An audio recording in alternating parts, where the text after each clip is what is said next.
Well, hello and welcome to today's show. Today's show is on a different background that I've really never used before. I've had it for a long time, just never used it. This is for my main channel type stuff. Now, this is on a band sealer. Now, you may not know what a band sealer is or why you would use it, but it just seals plastic bags closed, and it takes up a heck of a lot of space. The one I got takes up about 3 feet of space on the bench, so I wish I hadn't bought it now. The cheapest option you have, we see them typically all over everywhere. They're just like, they look like a big stapler, right? And so they mash down. You turn the heat up on one end and you mash it down so many seconds. And by knowing what heat setting you have and what thickness of plastics and type of plastics, how long you need to have to hold that down. That's the simplest thing. You get them from $6 to $20. I have another one here that is a lot smaller if you're doing a lot of smaller type things like beads or maybe individual cookies, and you're packing for a Girl Scout outing or something like that, and you're just making a little snack and you're individually packaging a couple of cookies or beads. Maybe your wife or girlfriend makes earrings and stuff out of beads and necklaces. It's a way to just seal the bags down. They're about 1/4 of the price as band sealer. And the idea at that price, you buy a couple of them. One of them craps out in the middle of your job. You throw it to the side and put the other one up there. There's also other options very similar to the stapler type, where they hinge and come down. But these come down like this and they're foot operated. That's a nice thing. They're about half of the price of a band sealer. And they even make one that's about the same price as the kind of alligator jaws I just described. And what it doesn't have a conveyor. It's just the motor head portion of it with the print head. Now, in this first segment, it's the longest part of it. The rest of the more interesting stuff is kind of short toward the back where we get to see it work, but we had to talk about what we're doing.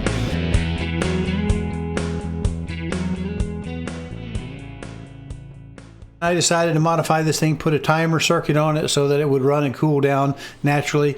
This first segment is the long part. Next segment we'll see the actual relays work, proof of concept that's doing what I told it to. And then the last part, we'll look at my very rough hand sketch and I'll talk you through it. Again, it's not 100% accurate on the sketch, but my part is what I had to do when I had to take it out of the brain, put it on the paper so I could see if this is going to work. So let's go from there.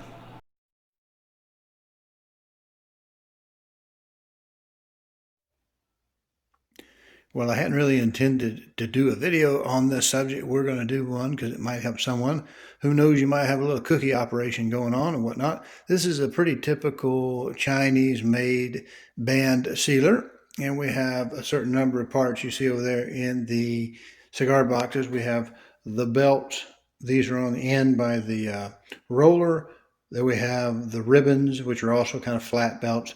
They're the high temperature part. Let's see how the system works. As you can see, the little bright shiny brass, I call those irons. That's where they get heated up at. The side that's got the holes through there, air is on the back side of it. I don't know if you can see till we go around there, but there's just a fan blows across those. Those are the cooling section. And this section down here is really not very useful per se because of the way the print head works. It's not ink, it's an embossing type mechanical head. These things are very difficult to work with. To change the lot number or date or whatnot with this type of primitive equipment, you have to totally remove this screw in its entirety, loosen this one by the pressure knob, pull this piece completely off. Then we have to go under here, take that screw out, pull the pulleys off the end of the shafts. Then you have enough slack in the white V-belt like things. These guys, those are green. These are a little bit wider color, but you pull that off, and then you can reach to replace. This is the one that comes mounted on it. My advice to you is to leave it alone because this does a good job in making a nice seal. It's nice and wide. The print head itself is just a pain in the butt to work with because it has a lot of individual little letters, and you have to put them in and try to hold them, and maybe you can tape them in, but you have to change them every single day or every single lot number, every single expiration date. The kit that comes with it does not have enough to do any of that stuff with, so you just end up angry and frustrated. You can write EXP and LOT and whatever the other one is, expired lot, MFG, but you don't have enough numbers to go around. So it's just a pain in the butt. Plus, you'd have to change them every single time. So to do that little head, a little wheel, is about 2 hours worth of work Pretty much. So I would just leave, first piece of advice is just leave the standard head that mounts on it. I think China is smart enough to realize that nobody's really going to use the print head per se. Just leave the ribbon on it, be fine. Now, the way the system works, we have a counter, 3 switches. We have a little variable resistor, which is used to set the belt speed here, and it also sets everything else because it's just mechanically attached. Everything's mechanically attached to the same drive motor, so they work in unison. We have the temperature controller here. Obviously the fan switch, I wish it were blue for cool, and the orange, I wish that was red for heat, and I wish the button up here that is red for power, I wish it was maybe yellow or green or some other color. So the basic idea is to start the unit, to do a banding to seal. We come around to the edge, and you see there's a real finger squasher right here between that mechanical set. I'm sure it will mash it completely. But we don't do that because we don't want to go to emergency room. It has a little bracket that puts on here. I could show it to you, but it's as useless as it could be. I've heard some people review these things saying everything was fine till a couple of weeks ago. It started making an awful noise. No one can help. Well, probably this thing, as weak as it is just rubbing that little pulley. I found it makes noise, so I just took it off. It doesn't really help much. Anyway, I just run a slow belt speed to make this work. Now, to see it work, the way we would do, we would turn the unit on. We would then turn the heater on, and I'm going to have the fan on because it's going to just keep blowing cool air through here. Now we'll see that it's beginning to heat up. I'm going to go to 185C. We're going to go over here. We have a little sail switch up underneath this area, which clicks every time a bag comes through the process this way. So that's what it is. Now what I wanted to do is, before I modified this, I had an issue. These little what I call them, little bands, little ribbon belts, they would get awfully hot on this heater, this set of irons here. We would try to cool it down over here, but if we just turn the unit off, it's going to let all that heat cook right on that one little section of 2 different belts. And we do have extra belts over here in the cigar box, but we don't want to use them if we can help it, because just like your car never waits till you have a weekend off or 3-day weekend off or something like that to crap out on you. It quits in the middle of having to be somewhere. So I want to keep this running as much as possible. So you have a choice. You can just turn it off and let it cook, or you can come up here and remember, let's turn the heater off, right? And leave the fan on, leave the power on, and come back in, say 10 minutes or so. Hopefully you won't forget and this thing just won't go miles and miles and miles and all that. What I've done is I've made a modification to it, so if I turn this off in 10 minutes, and I may have the timer back there temporarily set much shorter, but it will just continue to run. No heat, no power switch on, just the fan. And as you notice, the controller's not working. The way I modified it was leaving as much intact as possible. There we go. See how it stopped?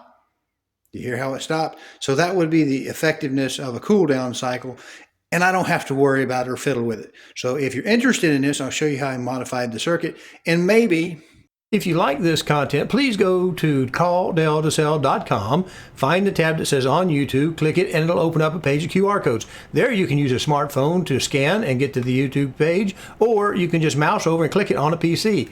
There you'll be able to subscribe to this little button over here and click the notification bell so that YouTube will notify you. Thank you. Let's go look and watch the relays actually work.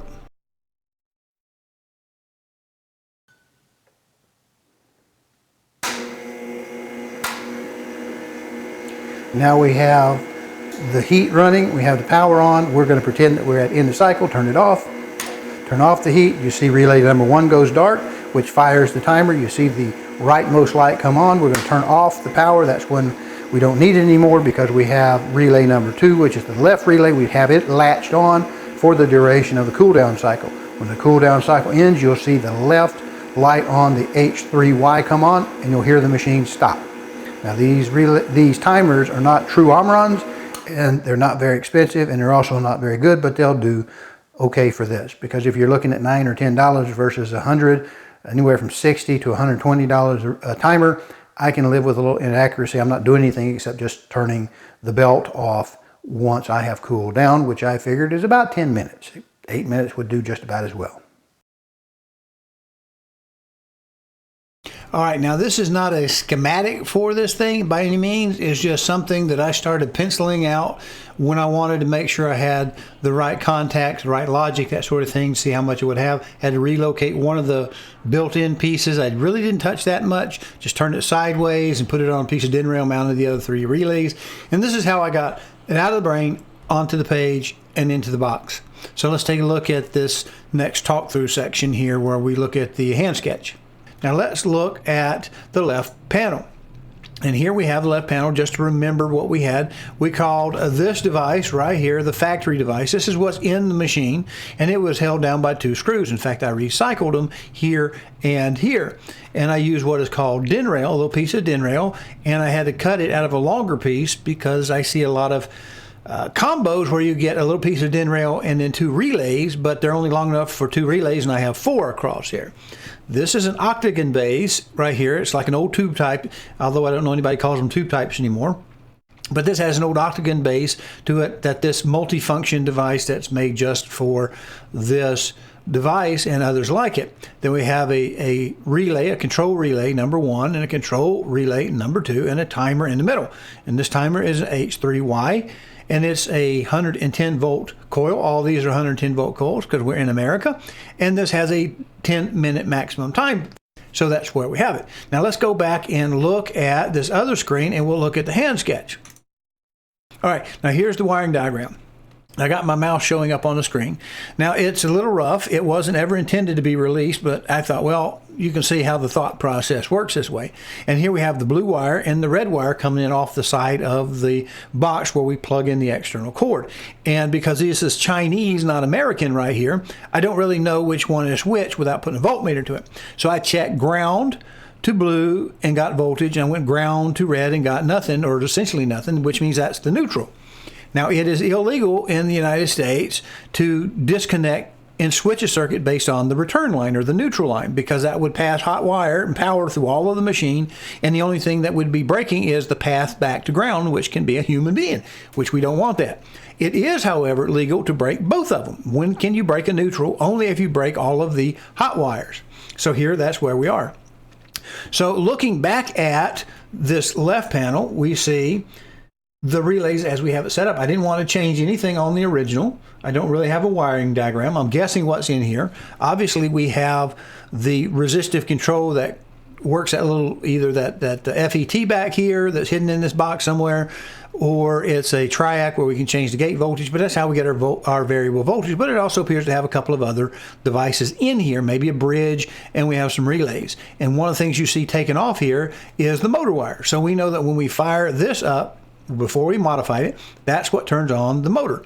And the motor runs off of this switched unit based upon the little green wires that go up to the variable resistor.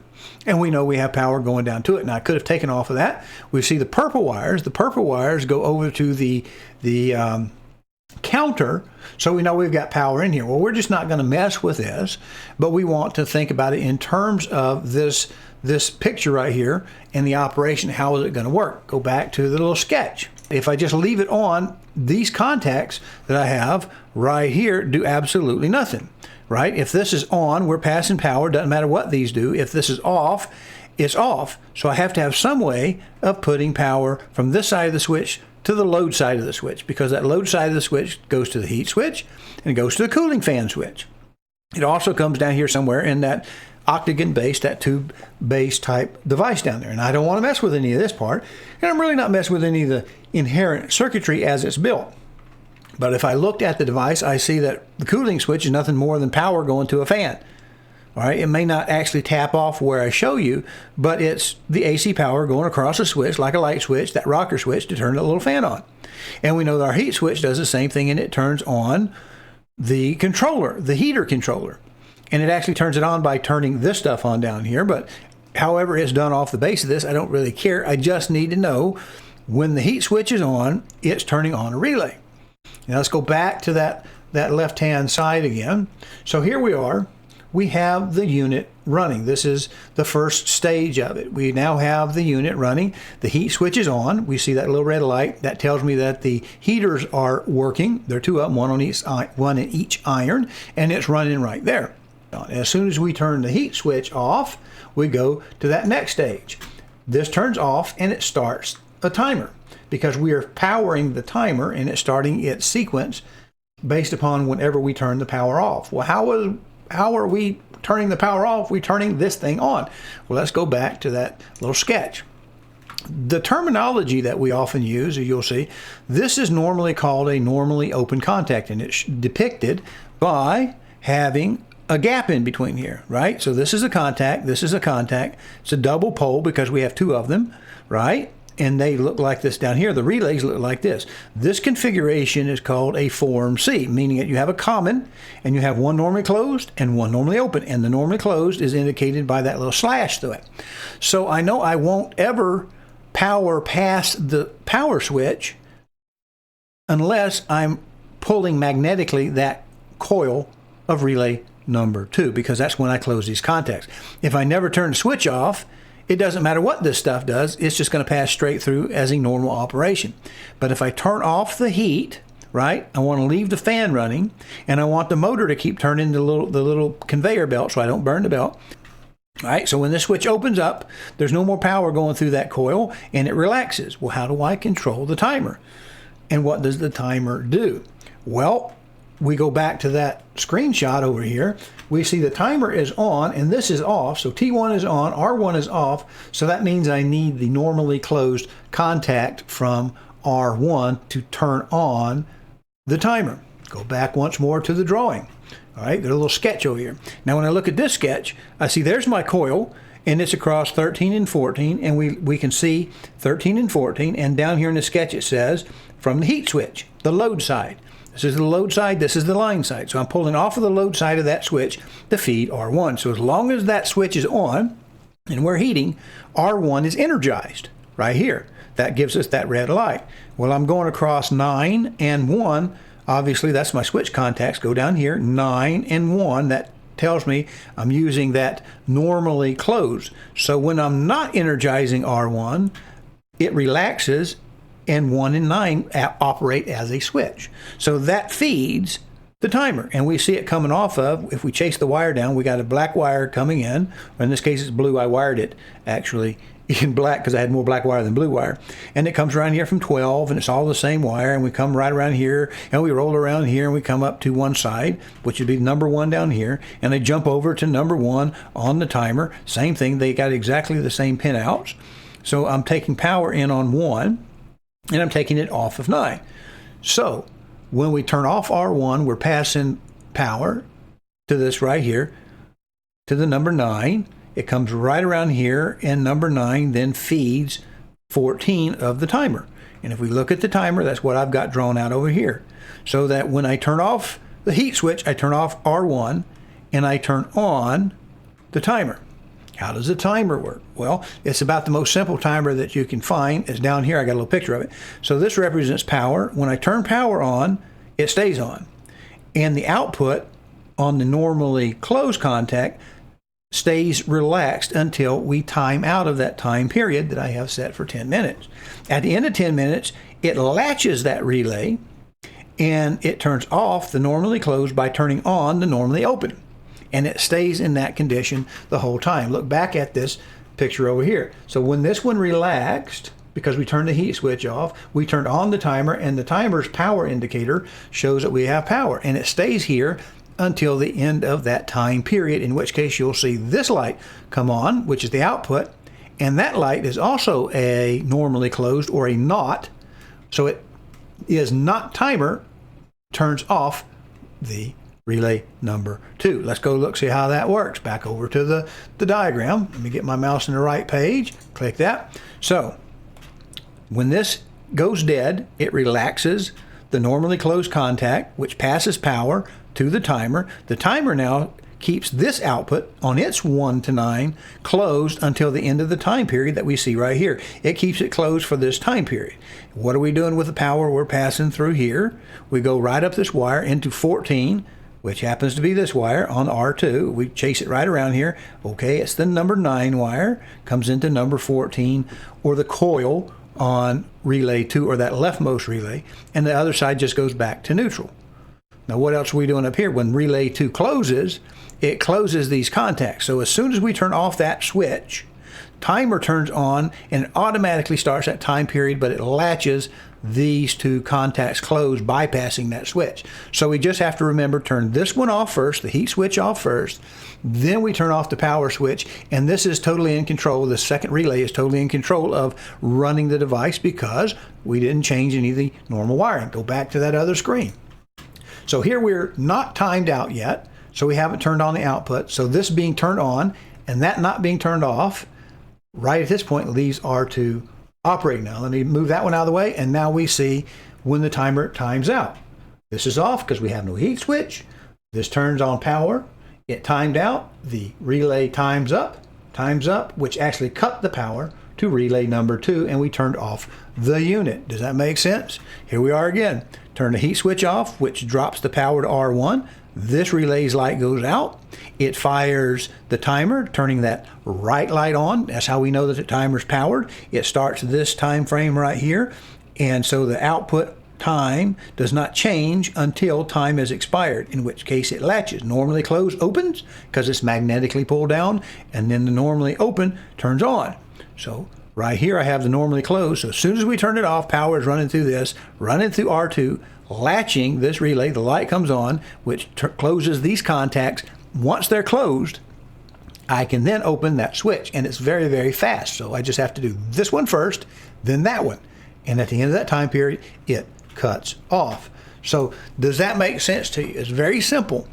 Now the one drawback to this very simple design that I have here is, so whenever you first plug the unit in, or if the power glitches out, it will start the mechanical belt for that 10-minute period, where depending on the timer, exhausting 10 minutes to unlatch that relay. Otherwise, it's going straight through whether it's turned on or not. So there is a cute little sticker that I put up here, and I'll show you a picture of it to remind my distractible self that if the power comes off, whenever I plug it in for the first time, like if I'm moving the box from one side of the bench to the other, that I need to keep my fingers away from the pinchy part. Because here's a picture of what the Chinese tell us. It says, carefully pinch hand, or whatever it says.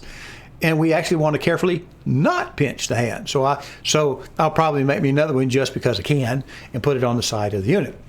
So what do you think about that? Does that make sense to you? It's something I could do, and I did it, and I need some content, so I show you how this is all done. Appreciate you watching this segment. Bonus time. We have some bonus content here, if I can get through that with this splitter of a headache I've got going on. But this answers a question that we didn't bring up from the first, but of course you know I know the answer because I've already done this. So we're going to look at some bonus feature that maybe might help some folks more than others. If you don't want to watch it, just go ahead and turn it off. But if you want to see how to verify which relay types you use for something like this, stick around because we're kicking it off right now. All right, we got some bonus action today. We're going to look at this nameplate which says the power is 750 watts, which means if we were to figure our current on that at 120 volts, that would be about 6¼ amps. Now if we come around to this side and we look at our relays, we remember that our relays are good for 6 amps. So we're going to have an old school lesson coming up here. If you care to watch, we're going to learn how to read an analog meter. Are you ready? Let's go. Now, traditionally, an analog meter, now this one's probably older than you are. This says we're looking at ACA, which is AC amps, and we have 300, 150, 60, 15, and 6. And because we anticipate having more than 6 amps on there, 6¼ we're going to see what we actually draw to see if we need to replace the relay with a different type, which of course, yeah, I got that too. But we're going to see what I saw and what we look at. Okay, the way the meter sits, you see we were sitting at 0. I could adjust that mechanically with that screw right there, but that's going to be close enough for government work. And what we're going to do is we're going to look at this scale right there, 60 amp. See that 60 amp bottom arc, 15 on the bottom, 6 on the top, because 6 will work for 60. Because if we go back up to the top, we see we have 6 and 60. So where we see 60, if we're on the 6 scale there, that knob is turned to the 6 is going to be 6.0. So we come down here and look, and we see the A, not the V, the A, that bottom arc, and it says 6. So that will be 6 amps, 5 amps, 4 amps, 3 amps, 2 amps, 1 amps, and 0 amps. All right, now I could dial this in just a little bit right here by turning this to get that needle exactly flat, and I may do that for the next cut. All right, we have done our mechanical adjustment and we see that it is setting at 0. And remember, on the upper scale on the arc where it says 60, that's going to be our 6 amps. Now traditionally, if we're not sure, we will put it on the next highest scale, which would be 15 amps, and we'll turn the unit on and see what happens. Here we have our power right here. Turn on power. Let's see if we're in the ballpark. Barely even moved. So let's go ahead and turn on our heater. You see we don't have anything on the controller. We're going to go ahead and push this, turn on, and we'll see as it comes up to speed, we'll see the meter kick. And we're on 15 amps if it will stay focused. And we see we're below 5 amps. So let's go ahead and turn our knob to 6. And this is what we have on the heat mode. And we see up here at the top, we can see it's heating up. The present value is 42, 43 degrees C, so it's heating up pretty good. But what does it say we have?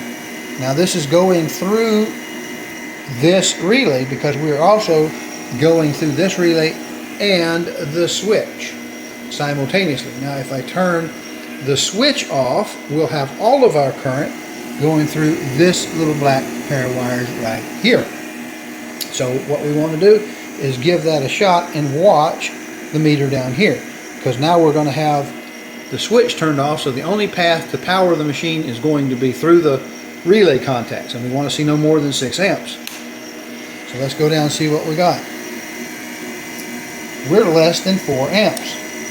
Now the heater, what you just saw there, the heater kicked off. Now it kicked back on, and you see we are below 4 amps. Let's call it 4 amps because it's going to be easier to work with, because we're going to do some calculation here in a little bit.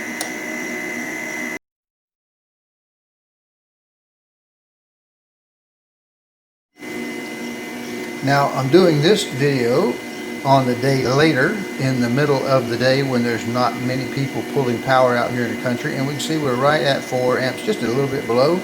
So our voltage is going to be fairly stable, because your voltage doesn't stay the same the whole time that you have power connected. It goes up and it goes down as the load and demand hits. See, we've already seen that go down a little bit. That can also be that we're heating up a little bit, but it's still pretty regular to what we had a while ago.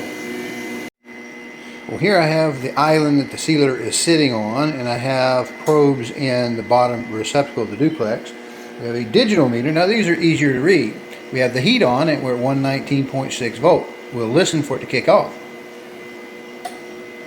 And it drops, actually it doesn't drop, it rises to 121.0. Because we are seeing some loss of voltage in the line themselves that feed from the panel to the other panel, to the outside box, all the way to the inlet where we're bringing the power in. But you see what we got going here. Your voltage is not uniform. It's going to be a function of the current pulled.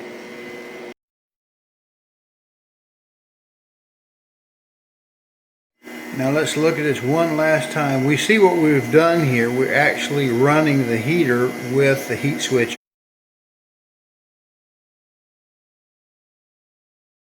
because we're using relay number 2 to latch the power so that we can turn the motor. If we turn off the orange switch, that's the heater switch, we'll be just turning the motor and the rest of it. But this is the abnormal situation that we wouldn't do if we used our shutdown procedure. And we can see we were headed to 185C and we're at 183, and we can look down here and see even as we heat up, we're not getting above 6 amps. So I don't think we need to change that relay. But I'll show you how you can look at a relay and the base and determine whether or not it's going to be a 10 amp or below 10 amp relay and base.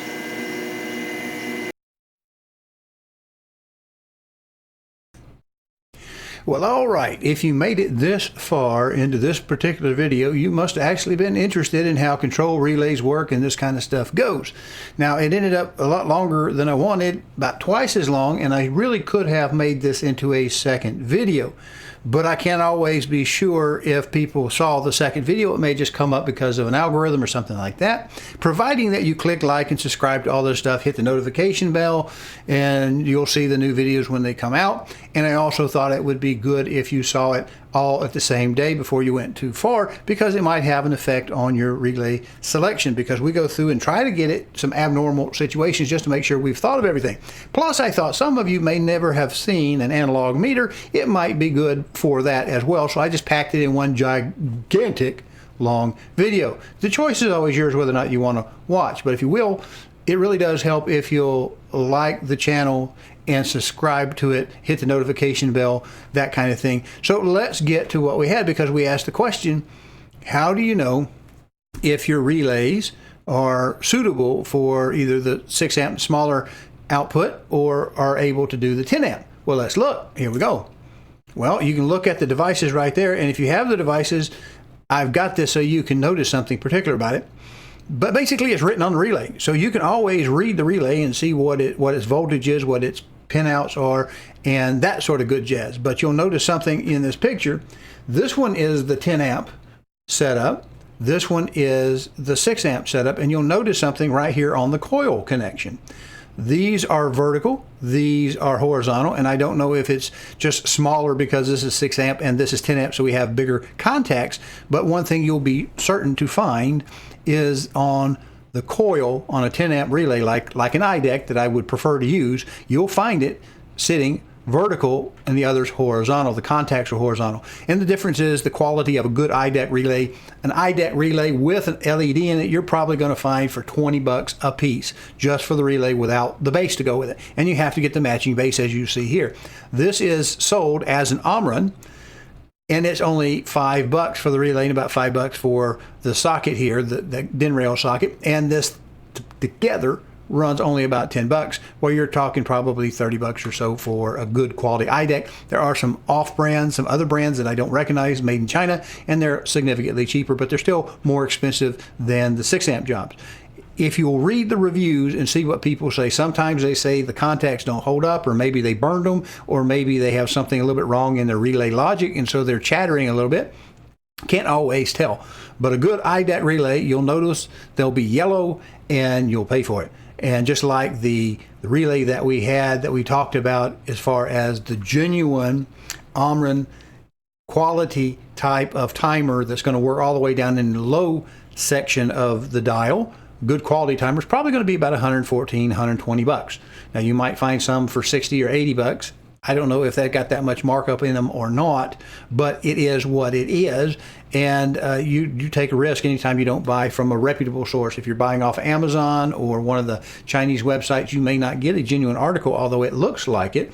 Now, I did one more thing for you, and I've keyed up the page here.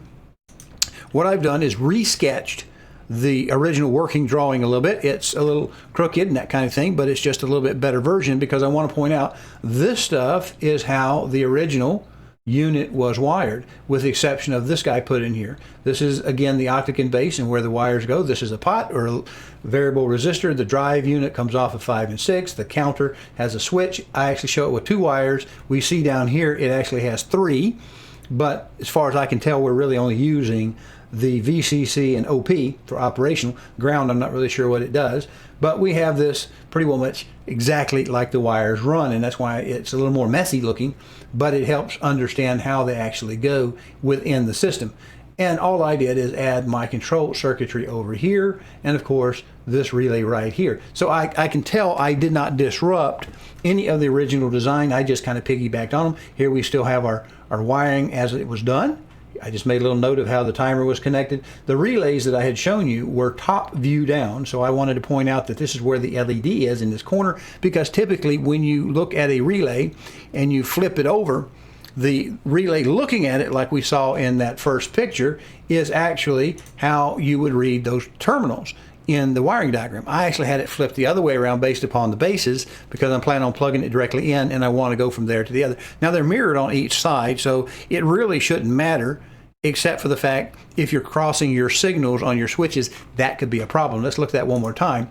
You see, we actually see that 12 and 9 are here, 14 and 13 are here, and when we look at this, we see that 14 from the bottom is on the opposite side. So my wiring diagram that I provided you is showing you from the top, so it matches the bases right here. From the top, matching the bases right here, and I even gave you this, added a little note right here. Here are some relays. They're what I looked at. You don't have to use them. The thing is, if you needed a 10 amp contact, after you get it wired, you're not just going to be able to buy a relay and pop it in there. You'll have to buy a relay and a base and just wire that base up just like the other one and then plug it in. Because as engineers, we would not want to be able to put a 6 amp relay rated contact in a 10 amp rated socket, because if we needed a 10 amp, we must have needed a 10 amp. That's why we put it there. And that's just it. I appreciate you watching. I know this is long, but again, I just want to repeat that by showing you the first part of it, I got thinking later, maybe it might help somebody else's unit, because it said it was 750 watts. I didn't want you to think that I didn't know to use a 10 amp relay if it needed it, if I was over 6 amps. But I knew I was under 6 amps because I checked it. But I thought maybe that really ought to be part of this project before we got to it. All right, so appreciate you. Again, I just want to hit you one more time with that request. If you like the content, if it's something that interests you, if you'll subscribe to the channel that you see this and hit the notification bell, it helps with the algorithms, it helps with the viewers. And I have such a wide range of stuff to show. It's not necessarily a theme-sponsored page particularly. It's a life kind of random thing that we go through. Appreciate you. Have a great week. Stay safe, everybody, and thank you very much.